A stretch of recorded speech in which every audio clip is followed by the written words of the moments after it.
students, I hope you have done your 12.1 exercise. And how do you find the exercise? मुझे लग रहा है कि ये इजी है, क्योंकि मुझे बच्चों से जो फीडबैक मिली है उसके अकॉर्डिंगली मुझे लग रहा है कि बच्चों को ये बहुत इजी और इंटरेस्टिंग भी लगी है. ओके, एंड आई होप कि 12.2 भी आपको वैसे ही इजी लगेगी और इंटरेस्टिंग भी लगेगी. हमें इजी से कोई फ़र्क नहीं पड़ता बेटा. मैथ्स में इजी डिफ़िकल्ट कुछ नहीं होता. मैथ्स में हमें इंटरेस्ट होना चाहिए. जब हम इंटरेस्ट से काम करते हैं तो डिफ़िकल्ट वर्क भी हमें ईजी लगने लग जाता है. Okay, let's start with your exercise 12.2. Your exercise 12.2 is an application of the Heron's formula in finding the area of the quadrilateral. मतलब कि अब हम Heron's formula को यूज़ करेंगे for finding the area of the quadrilateral, और जगह पर भी हम जहाँ एरिया निकाल सकते हैं using Heron's formula. Your first question is, a park in the shape of quadrilateral ABCD has angle C 90 degrees. AB equal to 9 meter, BC equal to 12 meter, CD equal to 5 meter, and AD equal to 8 meter. And the question is how much area does it occupy? तो मुझे 4 sides दी हुई हैं और एक angle दिया हुआ है which is 90 degrees. तो अगर मैं इसको फिगर बनाकर देखूं तो मेरे पास क्या बनता है? AB is 9, BC is 12, CD is 5 and DA is 8. You are given that angle C is 90 degrees. तो मैंने यहाँ पर C पर 90 डिग्री का एंगल बना दिया. बेटा इफ़ आई जॉइन BD, तो अब ध्यान से देखिए कि मेरे पास BCD एक राइट एंगल्ड ट्रायंगल बन रहा है, राइट एंगल्ड एट C. ठीक है, तो अगर मैं इस क्वाड्रिलेटरल का एक डायगोनल ज्वाइन कर दूँ तो मेरे पास 2 ट्रायंगल बन रहे हैं. अगर मैंने इस डायगोनल की वैल्यू निकाल ली, मेरे पास इसकी वैल्यू आ गई, तो area of this triangle plus area of this triangle अगर मैं ऐड कर दूं तो मेरे पास एरिया ऑफ द क्वाड्रिलेटरल आ जाएगा. और एरिया ऑफ ट्रायंगल के लिए जहां मुझे 90 डिग्री दिया हुआ है, मैं पाइथागोरस थ्योरम यूज़ कर सकती हूँ. यू हैव डन ना पाइथागोरस थ्योरम. ओके, सो हमें थोड़ा सा आइडिया हो गया कि हमने क्या करना है. सबसे पहले हम BD की वैल्यू निकालेंगे यूजिंग पाइथागोरस थ्योरम. ठीक है, और BD की वैल्यू निकालने के बाद मैं इस ट्रायंगल का एरिया निकालूंगी. ठीक है, चाहो तो आप इसमें तीनों साइड्स के लिए हीरोन्स फार्मूला यूज़ करो. अदरवाइज राइट एंगल ट्रायंगल का फार्मूला हमने पहले भी किया हुआ है, half into base into height. तो half into base into height use करके भी हम इसका एरिया निकाल सकते हैं. And then area of this triangle. Now since in this triangle कोई राइट एंगल ट्रायंगल नहीं है, तो we are forced to use only Heron's formula for this triangle. Okay, let's start with the solution. AB is 9, BC 12, CD 5 and AD 8 meters respectively, and angle C is equals to 90 degrees. Let ABCD is the quadrilateral park. If I join BD, now I am having triangle BCD is a right angled triangle. So using Pythagoras theorem, in the right angled triangle BCD, we have BD square is equals to BC square plus CD square. ठीक है, BD मुझे नहीं मालूम तो उसकी मैं value as it is रख देती हूँ. So BD square is equals to BC की वैल्यू में आप पुट करेंगे 12 और CD की जगह पर आपने 5 पुट किया. सो 12 square is 144 and 5 square is 25. That combines to give 169. So BD is under the root of 169, that is equals to 13 meters.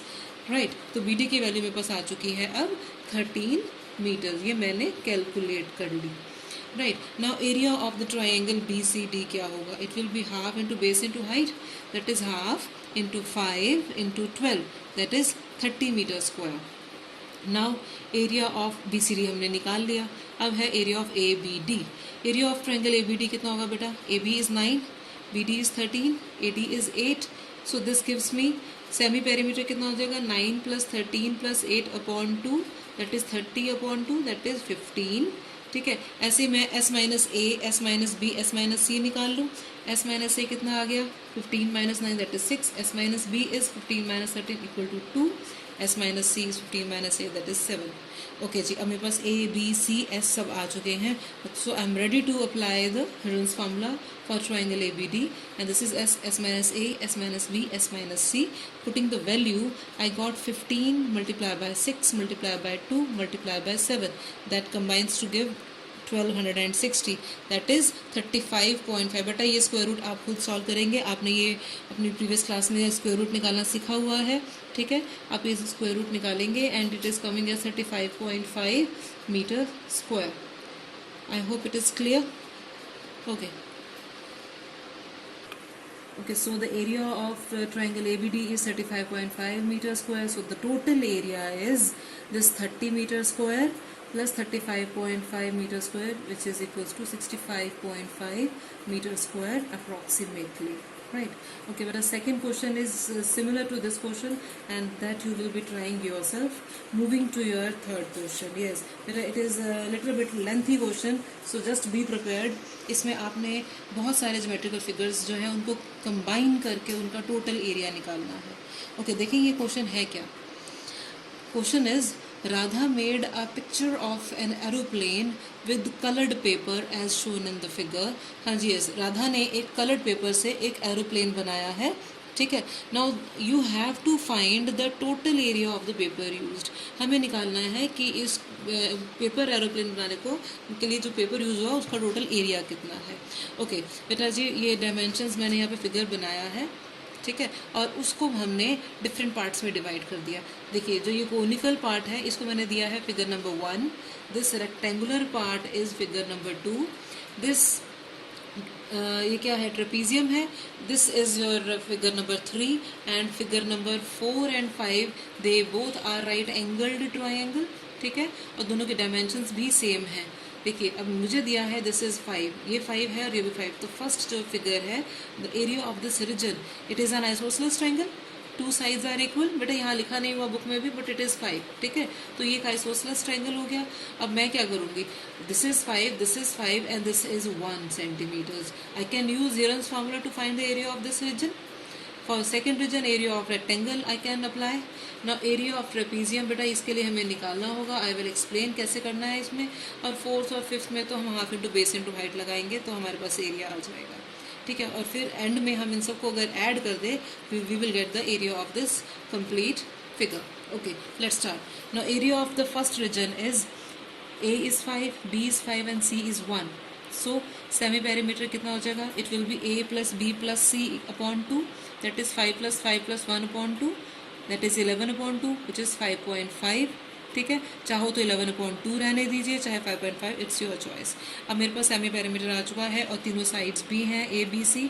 तो अब मैं ये हेरोन्स फॉर्मूला अप्लाई कर सकती हूँ. S minus A, S minus B, S minus C.